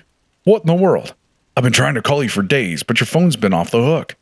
Walking around the desk, he put his hands on her quaking shoulders. Julie staggered forward, gasping. Something's happening at the schools, she managed, collapsing into the armchair across his desk. Her coat hung limp off her shoulders, her hair damp from melted snow. Burke pulled the blinds shut, turned the lock on the door, and crouched low in front of her. What are you talking about? She shoved her folder into his chest. I have proof. Funding. It's not even real school funding, it's medical. They're taking kids, Ken. Her voice broke. They're hurting them. Burke rose, skimmed the top page, then flipped to the confidential memo from Kessler. Her eyes didn't widen, they narrowed. You said you've been trying to call me? Julie said, her voice quivering. Why? You told me to take a vacation. Who told you to find me? Burke didn't answer right away. He walked back around his desk, hand drifting to the top drawer. Finally, he said, I got a call from Leary Elementary a few days ago, saying that you were snooping around and asking too many questions. Questions about the Child Advancement Division. Julie's pulse slammed against her skull. She rose slowly from the chair as Burke said, You shouldn't have dug so deep, Julie. When I first assigned this to you, I told you, do the bare minimum. Write a few hundred words, just an update for the paper. But no, you didn't listen. You dug, and what did it get you? Burke opened the top desk drawer. Inside, a revolver. Burke snatched it and pointed it at Julie's chest. Julie stumbled back, knocking into a coat rack. Wait, no, Ken, don't. Burke shrugged. Henry was warned too, he said. I told him to drop it. That he was digging into a very nasty, very deep hole, but he didn't listen. None of you ever listen. She gasped, realization crashing down. It was you, she whispered. The brakes. You cut his brake lines. Burke seethed like a lambasting child. What did you expect? He cocked the hammer back. Ken, how could you? He shrugged casually. Accidents happen. It's not personal, but I have to choose between my hide and someone else's. Well, it's not gonna be me. But why? Why? You wanna know why? My son. He came out all slow and messed up in the head. They fixed him. I don't know how. I don't want to know how, but he's normal now. But I couldn't afford it, so I repay them in other ways. Julie felt bile rise in her throat. Her mind reeled, scrambling for exits, for weapons, for options. "You sold Henry out. You killed him," she said. "You have no idea what you've gotten yourself into. They'll find you. They'll kill you." Julie backed toward the door, feeling for the knob, without looking away. Burke's voice was almost tender. "You're smarter than him, Julie. Walk away." Julie's hand found the lock. She twisted it slowly. "If you leave, I can call them off," Burke offered. "Let you live your life. But just forget about it." Her lip trembled. "And if I don't?" He didn't answer. His lips hardened into a line. An impending sense of doom consumed her. Julie twisted the doorknob and ducked, just as Burke fired, the gunshot sounding like a cannon as the glass spiderwebbed. A chorus of startling shouts and screams filtered in from the newsroom as people rose from chairs and stared slack-jawed. Julie tore across the workstations, weaving between desks and reporters staring on in horror. Somewhere behind her, Burke bellowed her name, the gun raised.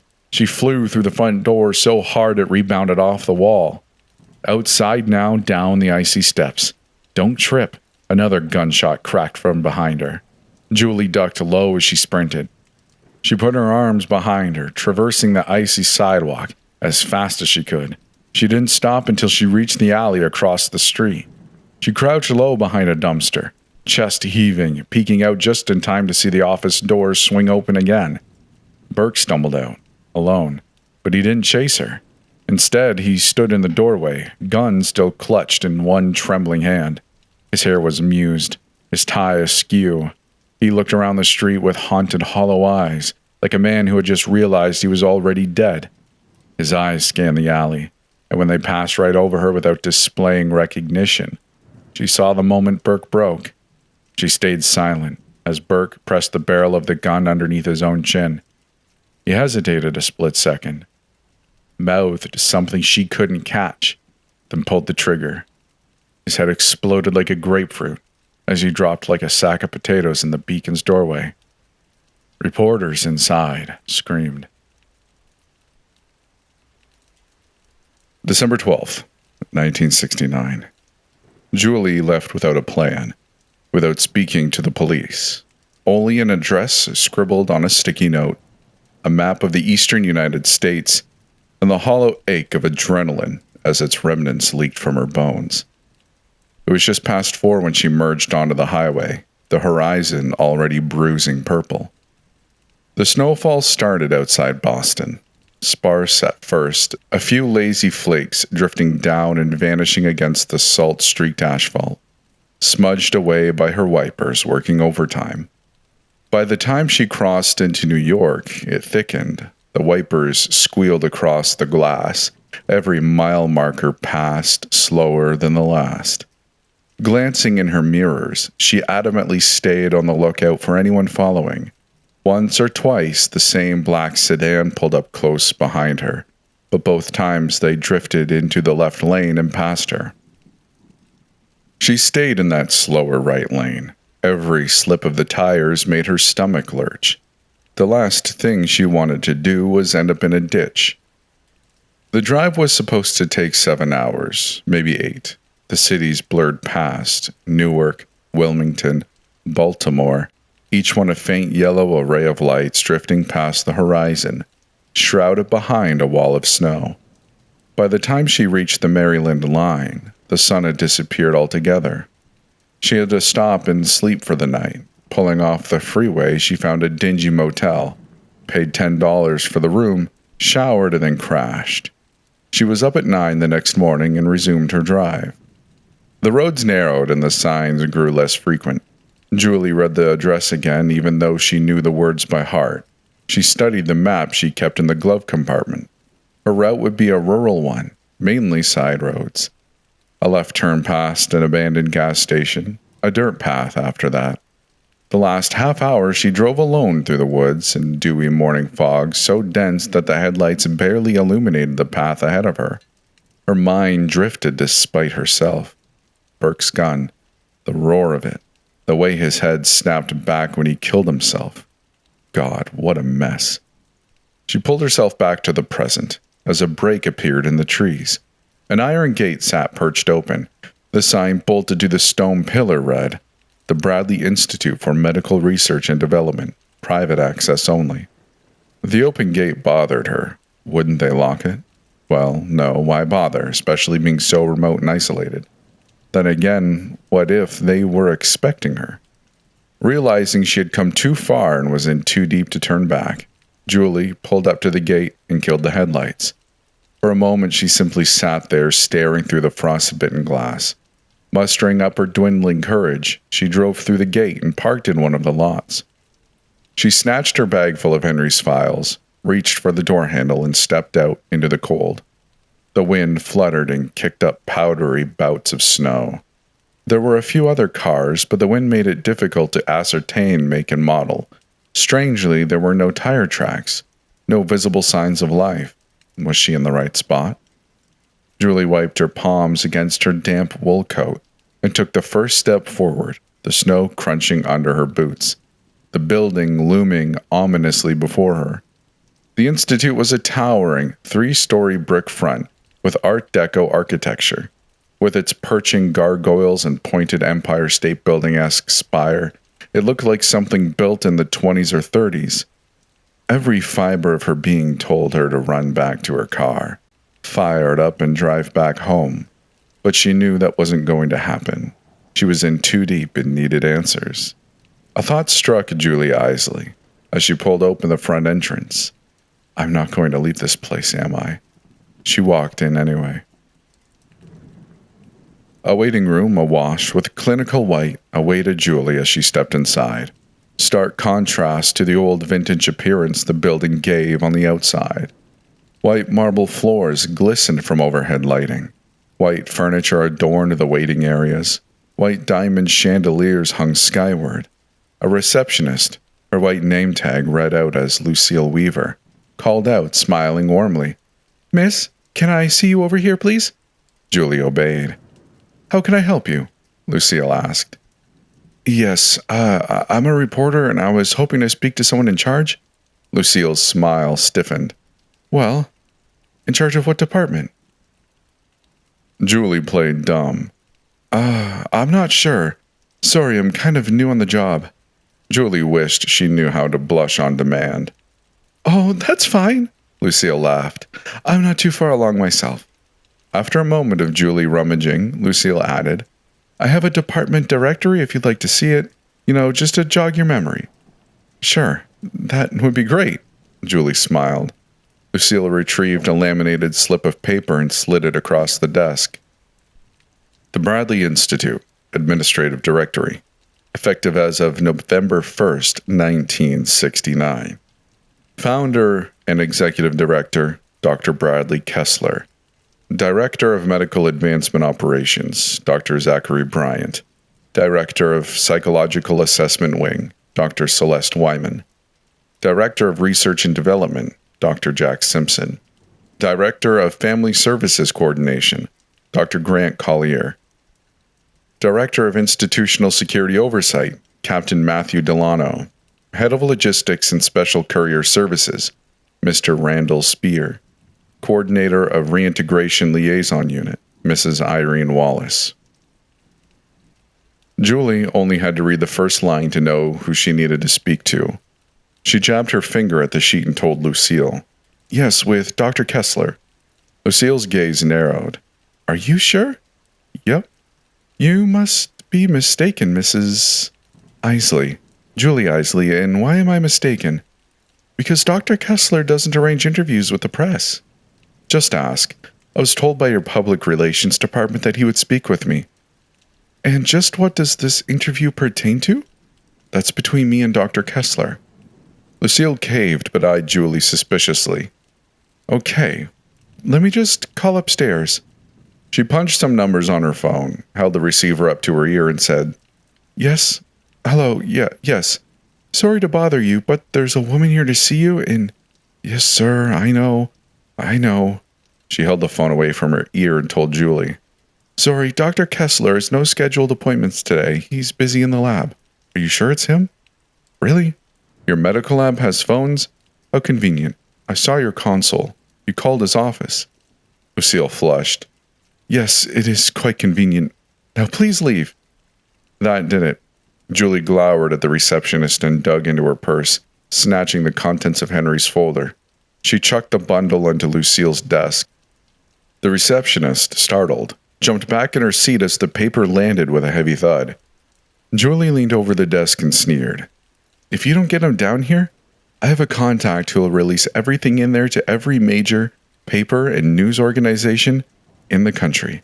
If you make a move, or I don't call into them in the next hour, everything gets leaked. Everything. So you tell him that he better get down here and explain why he's abducting children.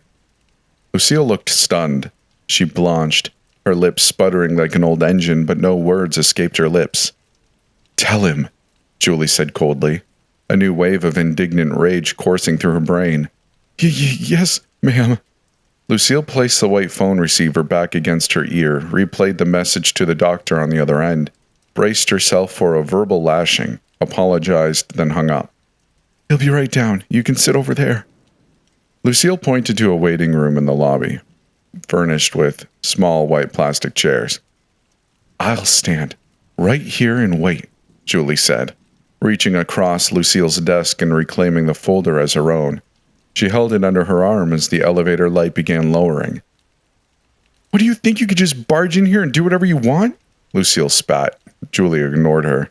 The elevator floor indicator, 10, 9, 8.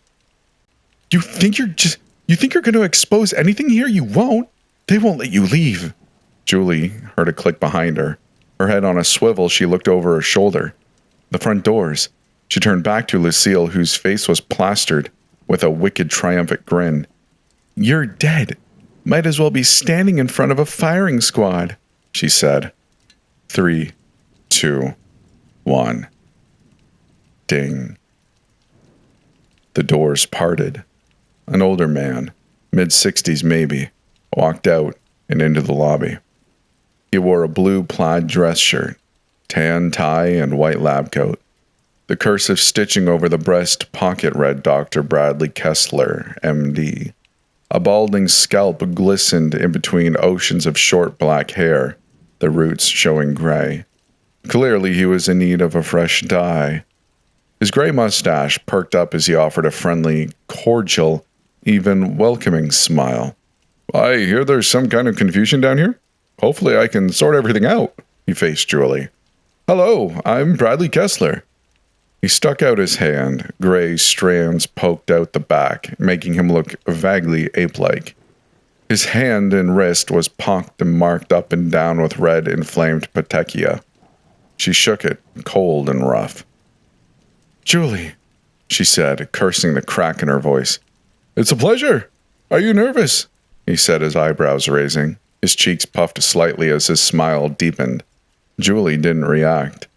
He said, It's okay. Everyone is the first time. Trust me, there's no need to be. What's the Child Advancement Division?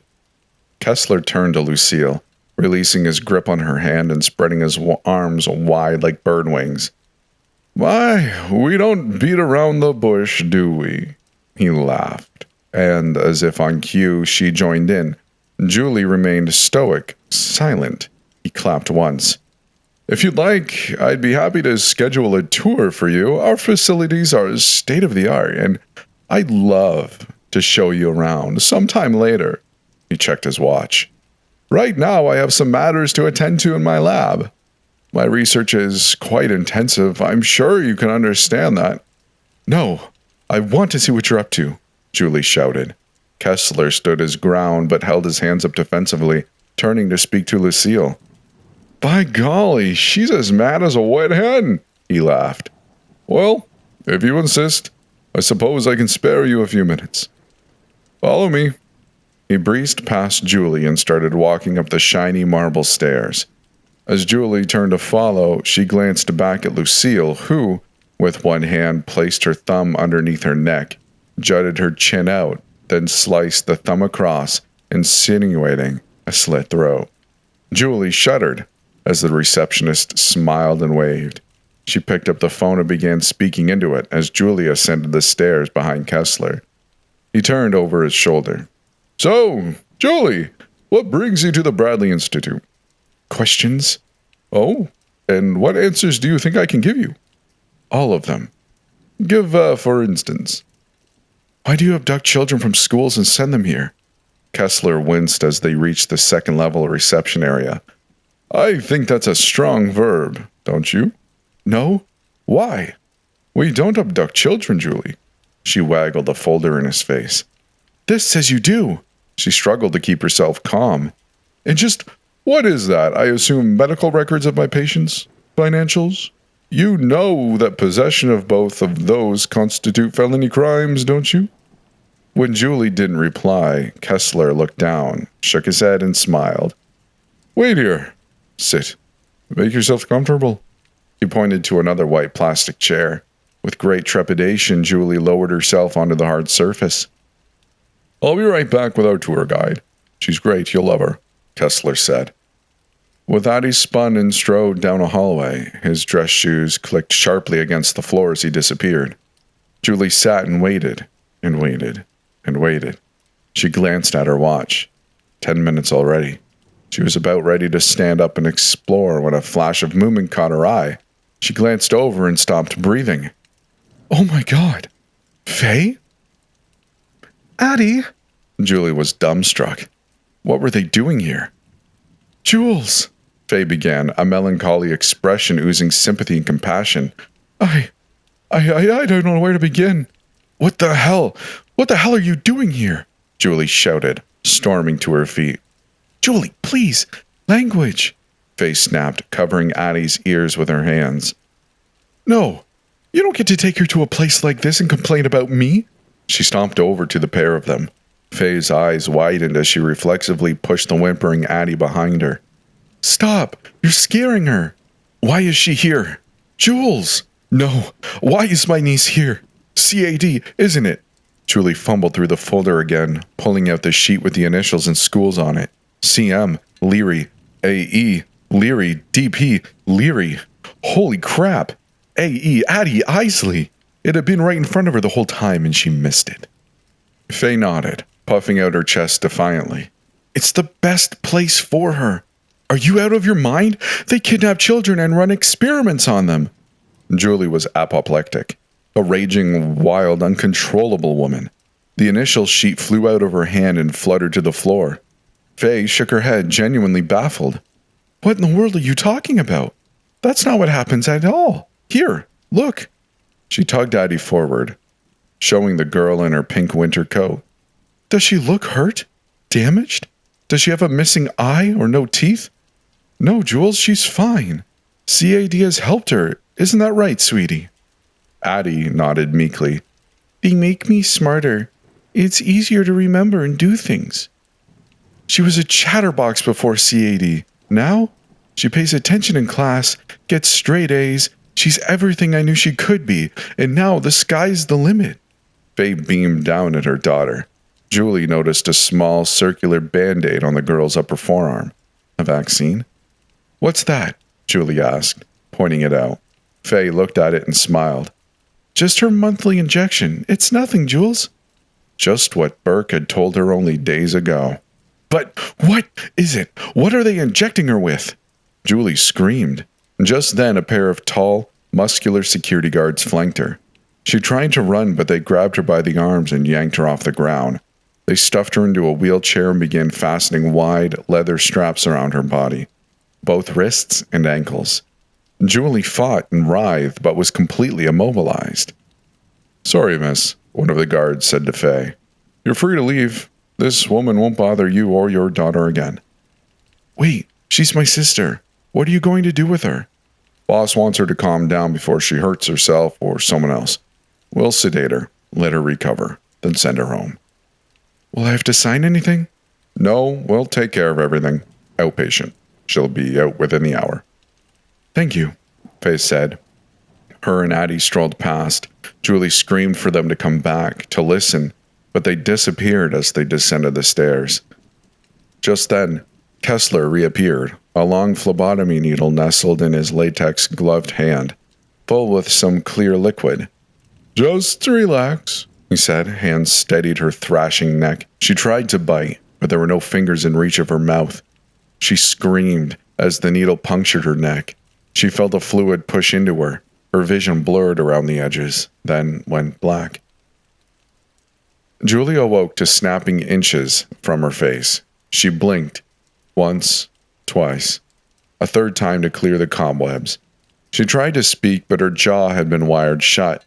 She could feel the metal coils with her tongue. She tried to move, but realized that she was still strapped into the wheelchair. "There we are. How are you feeling?" Kessler asked, then laughed at himself. "Well, I guess that's going to have to be rhetorical now, isn't it?" He paused, then continued. "I don't know why I'm doing this, but since you're so far down your little rabbit hole, I might as well stop dangling the carrot and let you munch. Not like it'll matter.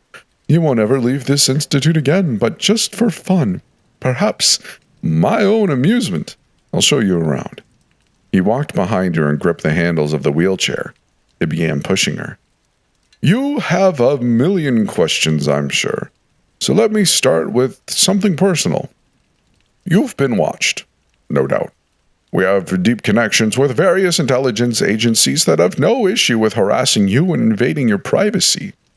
The CIA and FBI are all aware of us and help us achieve our goals. That letter you received clearly didn't have its intended effect, which is a shame. Now let's move on to your most pressing questions. Why am I abducting children? Let me start by saying that the initial goal of CAD, that is the Child Advancement Division, was to increase the baseline intelligence in school-aged children. Imagine a society where we can take a mentally handicapped kid, think drooling on his desk, staring into space or pissing himself, and turn him into a functional member of society. When he grows up, he can marry, have kids, have a life. He stopped at an assortment of glass windows. Julie's eyes widened as she stared into the operating room. A boy, she recognized him as David, getting injected with some sort of drug cocktail. A gaggle of nurses, all in white coats, surrounded him, each with needles. The boy stared off into space, but whether he was intubated or brain dead, she wasn't sure. Kessler answered her, though, as if he could read her mind. "This boy came to us very recently. This is the most mild side effect. We call it brain death, but you might know it better as zombification. Essentially, he has lost all motor skills. He's an empty shell, a husk. So tragic." He wheeled her on. "This occurs in approximately 20% of our subjects. It's gotten much lower since 1948. We started off in the high 70% range. You might be wondering, what is it we inject them with? CAD protocol involves the administration of a proprietary neuroenhancement serum formulated to stimulate endogenous production of brain-derived neurotrophic factors, enhance synaptic plasticity, and optimize executive cognitive functions. The treatment utilizes a recombinant viral vector delivery system to upregulate genes associated with memory retention, focus, and learning efficiency.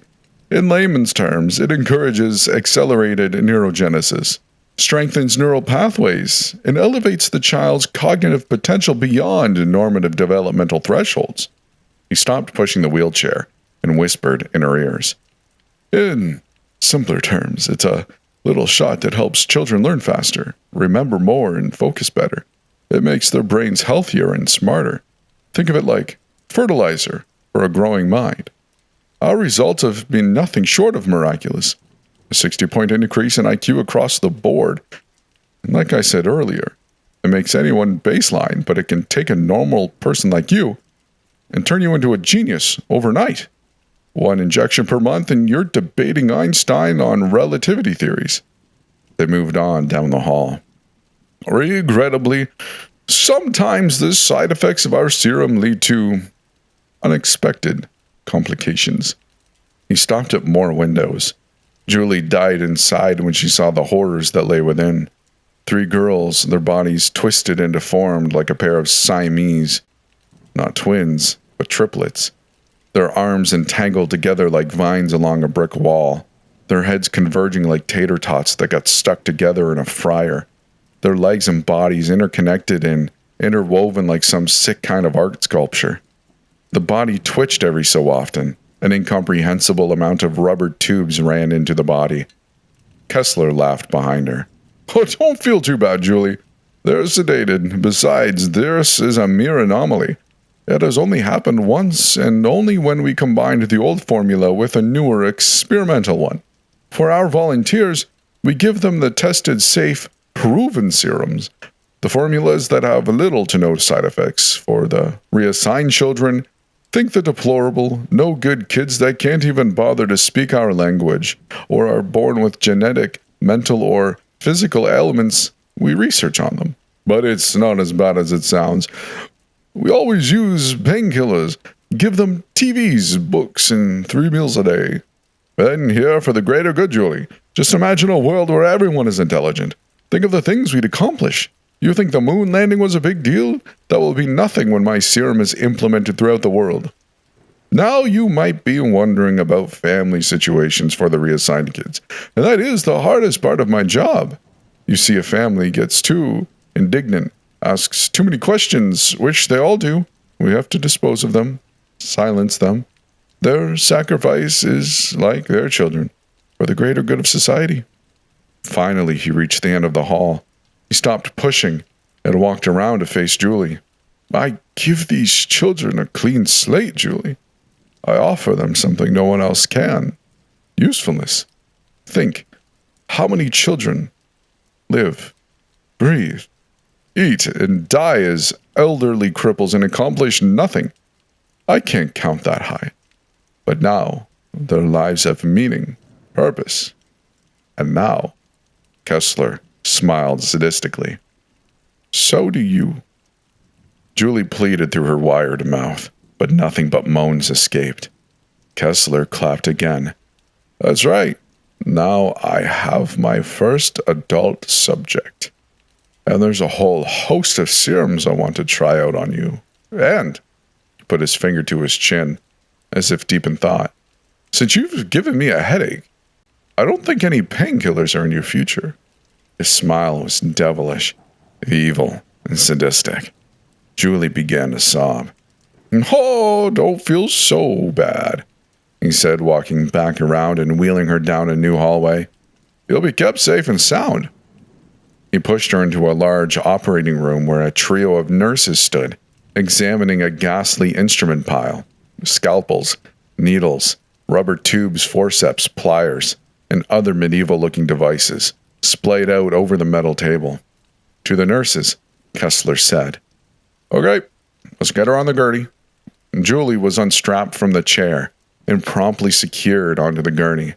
The bright ceiling lights burned into her retinas as Kessler stood over her. Just remember, he said, patting her on the shoulder, as a hellishly painful fluid was inserted into her veins. You're doing this for the greater good. Julie Eisley howled as she underwent the tortures of the damned.